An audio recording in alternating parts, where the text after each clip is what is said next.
بسم اللہ الرحمن الرحیم۔ عزیز طلباء و طالبات، السلام علیکم۔ بیٹا میں شبنم وارث، لیکچرر شناب کالج جنگ، آپ سے مخاطب ہوں۔ ہم لوگ پڑھ رہے تھے سبق تشکیل پاکستان کے بارے میں۔ ہم نے سبق کا تعارف، مصنف کے تعارف کے بارے میں پڑھا، اور اس کے بعد ہم نے اپنے جو سبق ہے اس کے کچھ نکات جو ان کو زیر بحث لائے۔ بیٹا آپ لوگوں نے صفحہ نمبر 9 کے پہلے پیرا تک ہم نے پڑھا تھا۔ بیٹا یہاں پر جو علامہ اقبال کا شعر ہے، چلنے والے نکل گئے ہیں جو ٹھہرے ذرا کچل گئے ہیں، یہ در حقیقت علامہ اقبال کا شعر ان کے شعری مجموعہ بانگ درا کی نظم چاند اور تارے سے لیا گیا ہے۔ اور اس کے علاوہ اس سے پیچھے جو آپ نے ہر لہجہ مومن کی نئی شان نئی آن، یہ 3 اشعار علامہ اقبال کے شعری مجموعہ ضرب کلیم کی نظم مرد مسلمان سے لیے گئے تھے۔ اب آگے ہم نے دیکھنا تھا کہ اب مسلمانان ہند جو ہیں ان کی سیاسی زندگی جو تھی وہ کس طرح سے رواں دواں تھی، اور کس طرح سے مسلمان جو ہے وہ اپنی منزل پر پہنچنے میں کامیاب ہو گئے۔ بیٹا انڈین نیشنل کانگریس جو تھی، جو کہ شروع میں جس کا دعویٰ تھا کہ وہ ہندوستان کے تمام لوگوں کی نمائندہ جماعت ہے، لیکن بعد میں وقت نے ثابت کر دیا کہ وہ صرف ہندوؤں کی نمائندہ جماعت تھی، اور انہوں نے صرف ہندوؤں کے حقوق کا تحفظ کیا اور مسلمانوں کو، اور اس کے علاوہ بہت سارے ایسے سیاسی معاملات درپیش ہوئے جس سے مسلمانوں کو یہ اندازہ ہو گیا کہ انہیں اپنے لیے اپنے حقوق کے دفاع کے لیے خود کھڑا ہونا گا۔ کانگریس کبھی بھی ان کے ساتھ مخلص نہیں ہے۔ اس میں سب سے پہلے جو ایک واقعہ مسلمانوں کو سیاسی طور پر بیدار کرنے میں جس کی جو کارفرما تھا وہ تقسیم بنگال تھا۔ تقسیم بنگال کو سیاسی کچھ انتظامی وجوہات کی بنا پر بنگال کا جو طویل ایک وسیع و عریض صوبہ تھا، اس کو 1905 میں 2 حصوں میں تقسیم کر دیا گیا، مشرقی بنگال اور آسام کا دارالحکومت ڈھاکہ کو قرار دیا، جبکہ مغربی بنگال کا دارالحکومت کلکتہ بنایا گیا۔ اب یہاں پر ان دونوں جہاں پر مسلمانوں کی اکثریت تھی مشرقی بنگال میں، تو تقسیم کی وجہ سے یہاں پر مسلمانوں کو بہت فائدہ پہنچا، جس پر ہندوؤں نے بہت احتجاج کیا، کیونکہ ہندو جو ہیں وہ کبھی بھی مسلمانوں کا فائدہ جو ہے وہ ان سے برداشت نہیں ہو سکتا تھا، اور انگریزوں نے ہندوؤں کی خوشنودی کے لیے، انہیں خوش کرنے کے لیے 1911 میں اس معاہدے کو منسوخ کر دیا۔ اس کے بعد مسلمانوں کو یہ تمام چیزیں اور اردو ہندی زبان کا جو تنازع تھا اس سے بھی مسلمانوں کو اندازہ یہ خیال آیا کہ ہمیں اپنے لیے ایک علیحدہ جماعت ہونی چاہیے جو ان کے حقوق کا تحفظ کرے، جو ان کی جو مطالبات ہیں ان کو برسر اقتدار حکومت تک پہنچانے میں ان کی معاونت کرے۔ اس طرح سے 1906 میں مسلم لیگ قائم ہوئی۔ 1909 کی اصلاحات میں مسلمانوں کے یہ شملہ وفد کے نتیجے میں لارڈ منٹو سے جو ملاقات ہوئی تھی مسلمانوں کے وفد کی، اس کے نتیجے میں 1909 کی جو اصلاحات ہوئی اس میں مسلمانوں کے جداگانہ حق کو تسلیم کر دیا گیا، اور اس کے بعد جنگ بلقان و طرابلس جو ہے اس نے بھی انگریزوں کا جو مسلمانوں کے ساتھ ان کی عداوت یا ان کا جو منافقت تھی وہ اس کو مسلمانوں پر کھل کر ظاہر ہو گئی۔ اس جنگ میں برطانیہ، فرانس، روس، اٹلی، رومانیہ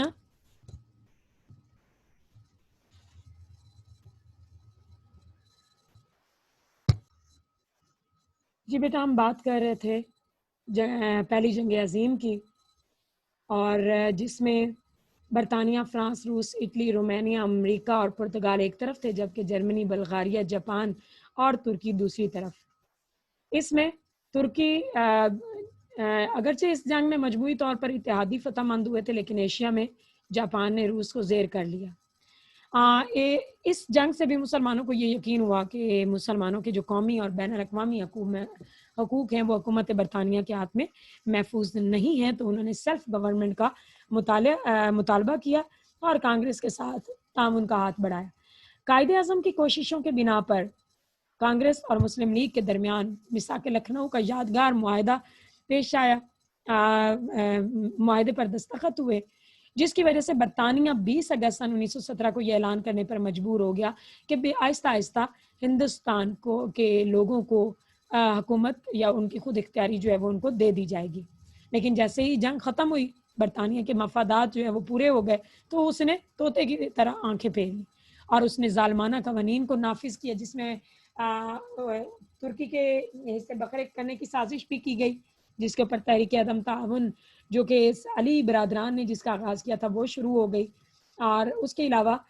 لیکن جیسے ہی یہ تحریک ختم ہوئی، اس کے ساتھ ہی جو ہندو جو کہ مسلمانوں کے ساتھ وفاداری کا دعویٰ کر رہے تھے اور انہوں نے مساق لکھنؤ کی دھجیاں بکھیر دیں اور انہوں نے مسلمانوں کو ختم کرنے کے لیے مختلف طرح کی تحریکوں کا آغاز کیا، جن میں سے شدھی اور سنگٹن کی تحریک ہے. شدھی کے معنی پاک کرنا، جبکہ سنگٹن کے معنی اتحاد اور تنظیم کے. شدھی تحریک کا بانی سردھانند اور سنگٹن تحریک کا بانی ڈاکٹر مونجے تھا. ان تحریکوں کا بنیادی مقصد ہندوستان کو مسلمانوں سے پاک کرنا اور ہندوؤں کو آپس میں متحد کرنا تھا. یہ تحریکیں سن 1924 میں شروع ہوئی اور جو شردھانند ایک انتہا پسند ہندو تھا، وہ نبی پاک صلی اللہ علیہ وسلم کی شان میں اور صحابہ کرام کی شان میں گستاخی کرنے کے ساتھ ساتھ وہ حکومت کے خواب دیکھنے لگا اور اس کو ایک عاشق رسول صلی اللہ علیہ وآلہ وسلم جو تھا عبد الرشید نامی، اس نے قتل کر دیا تھا. ان تمام چیزوں کے ساتھ ساتھ بیٹا سائمن کمیشن جو برطانیہ نے سر جان سائمن کی سربراہی میں بھیجا اور جس نے اپنی سفارشات پیش کی، لیکن کمیشن میں کیونکہ بنیادی طور پر مقامی برصغیر ہندوستان کا کوئی شخص شامل نہیں تھا، اس لیے ہندوستان کی دونوں جو جماعتیں تھیں انہوں نے اس کا بائیکاٹ کر دیا. اور اس کے بعد نہرو رپورٹ ہے. نہرو رپورٹ ہندوستان میں جب سیاست دانوں کی طرف سے سائمن کمیشن کا بائیکاٹ ہوا تو وزیر امور ہند برکن ہیڈ نے کہا کہ بر صغیر کے رہنما کیونکہ کوئی بھی متفقہ دستور نہیں بنا سکتے، تو اس کا جواب دینے کے لیے ایک کل جماعتی کانفرنس منعقد ہوئی اور ایک ماہ کے غور و خوض کے بعد جواہر لال نہرو نے ایک رپورٹ پیش کی اور جس میں اقلیتوں کے حقوق کا تحفظ نہیں کیا گیا، اس کا خیال نہیں کیا گیا، جس کی بنا پر مسلم لیگ نے اسے مسترد کر دیا. 10 ستمبر سن 1928 کو مسلمانوں کی آل انڈیا مسلم کانفرنس منعقد ہوئی اور جس میں نہرو رپورٹ میں جو مسلمانوں کے حقوق کو رد کیا گیا تھا اس کی مذمت کی گئی اور اس کے جواب میں قائد اعظم محمد علی جناح نے 14 نکات پیش کیے. اسی اثنا میں لندن میں گول میز کانفرنس کا انعقاد ہوا تاکہ گول میز کانفرنس جو کہ لیبر پارٹی کے برسرے جب اقتدار آئی تو انہوں نے ہندوستان کے سیاسی مسائل کو حل کرنے کے لیے ہندوستانی سیاستدانوں کو وہاں پر بلایا. یہ 3 کانفرنسیں تھیں. پہلی کانفرنس نومبر 1930 میں، دوسری 1931 اور تیسری 1932 میں لندن میں ہوئی. پہلی کانفرنس میں قائد اعظم مولانا محمد علی جوہر، مولوی فضل حق اور آغا خان وغیرہ مسلمان نمائندے شامل تھے، جبکہ دوسری جو گول میز کانفرنس تھی اس میں علامہ اقبال بھی شریک ہوئے، جبکہ جو تیسری کانفرنس تھی اس میں کانگریس نے شرکت نہ کی اور نہ ہی قائد اعظم شامل ہوئے. اس وجہ سے مسٹر گاندھی کی ہٹ درمی کی وجہ سے یہ ہندوستان کا مسئلہ جو ہے وہ حل نہ ہو سکا. اس کے بعد انڈیا ایکٹ 1935 نافذ ہوا اور 1937 کے انتخابات میں کانگریس کو اکثریت حاصل ہوئی اور انہیں حکومت بنانے کا موقع ملا. لیکن اس وقت میں ان کا دماغ پھرا اور انہوں نے مسلمانوں سے اپنے جو دشمنی ہے اس کا کھلا ثبوت دیا اور انہوں نے اردو کو مٹانے کی کوشش کی، ہندی کو ابھارا، ہندوانہ جو طرز زندگی تھا اس کو فروغ دیا تاکہ مسلمانوں کی جو اپنی جداگانہ شناخت تھی اس کو ختم کر کے ہندوؤں میں مدغم کر دیا جائے. بہرحال یہ ہندوستان کے مسلمانوں کے لیے ایک بہت نازک وقت تھا. مسلمانوں کے لیے بہت سی کہنے کو سیاسی جماعتیں تھیں جو کام کر رہی تھیں مسلمانوں کے لیے، جن میں جمعیت العلماء تھی، خدائے خدمتگار، مجلس احرار وغیرہ تھے. اور اسی طرح سے جب 1937 میں جب کانگریس برسر اقتدار آئی اور مسلمانوں کے وجود کو ختم کرنا چاہا تو سوال یہ پیدا ہوا کہ مسلمان اس کا کیا جواب دیتے ہیں. لیکن اس وقت قائد اعظم محمد علی جناح نے اس مشکل وقت کا بہادری سے مقابلہ کیا اور وہ اپنی لاجواب شخصیت کی بنیاد پر دونوں اپنے دشمنوں کو اپنی قابلیت کے بل بوتے پر زیر کرنے میں کامیاب ہو گئے۔ اس کے بعد اکتوبر سن 1937 میں لکھنؤ میں آل انڈیا مسلم لیگ کا اجلاس، پھر 23 مارچ سن 1940 میں مسلم لیگ میں لاہور میں قرارداد پاکستان کی منظوری در حقیقت پاکستان کی تشکیل کی طرف ایک بنیادی قدم تھا، اور بالآخر یہ تمام جو کوششیں تھیں وہ رنگ لا رہی تھیں، اور سن 1944 میں سن 1945 میں شملہ کانفرنس میں کانگریس اور لیگ کو پھر اکٹھا بلایا گیا، لیکن یعنی انگریز حکومت بھی مسلسل کوشش کر رہی تھی کہ ہندوستان کو کسی سیاسی حل ڈھونڈا جائے، لیکن ہندوستان کی آزادی چاہتے تھے، جبکہ مسلمان جو ہیں وہ اپنے لیے علیحدہ مملکت کا مطالبہ کر رہے تھے، جہاں پر وہ کیونکہ اس تمام عرصے میں انہیں اندازہ ہو گیا تھا کہ ہندو جو ہیں وہ کبھی بھی ان کے حق میں بہتر نہیں ہے، اور اب حال میں اس بات کا ثبوت بھی مل گیا کہ ہندوستان میں رہنے والے مسلمان جو ہیں وہ مذہبی، سماجی اور معاشرتی لحاظ سے ہندوؤں سے ان کی جو ریشہ دوانیاں ان سے محفوظ نہیں ہیں۔ سن 1945 اور 46 میں جو انتخابات ہوئے اس میں مسلم لیگ کو کامیابی حاصل ہوئی، اور جس وجہ سے مسلم لیگ اور کانگریس میں بات بات پر اختلافات رونما ہوئے، اور مسلم ہندو فسادات میں اضافہ ہو گیا۔ مسلم لیگ نے کانگریس نے مسلم لیگ کے ساتھ ایک باعزت سمجھوتا کرنے سے انکار کر دیا، جس کا نتیجہ یہ نکلا کہ فروری سن 1947 میں یہ فیصلہ کیا کہ برطانیہ جون سن 1948 تک ہندوستان کو خالی کر دے گا۔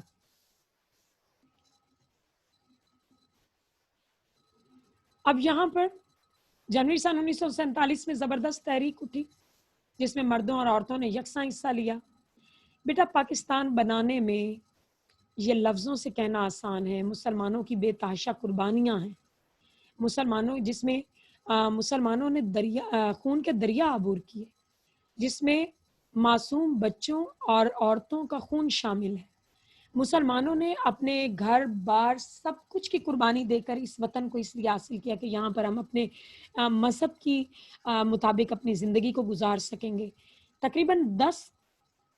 کروڑ فرزندان توحید کی تنظیم اور ان کی قربانیاں پھل لائیں، اور مشرقی اور مغربی ہند میں مشرقی اور مغربی پاکستان کی بنیاد پڑی۔ پاکستان کے قیام سے آپ کو پتہ ہے کہ پاکستان کا محل وقوع بھی پاکستان مدینہ کے بعد وہ واحد اسلامی ریاست ہے جو اسلام کے نام پر اسلامی نظریے کی بنیاد پر قائم کی گئی۔ پہلی اسلامی ایٹمی طاقت ہونے کا شرف بھی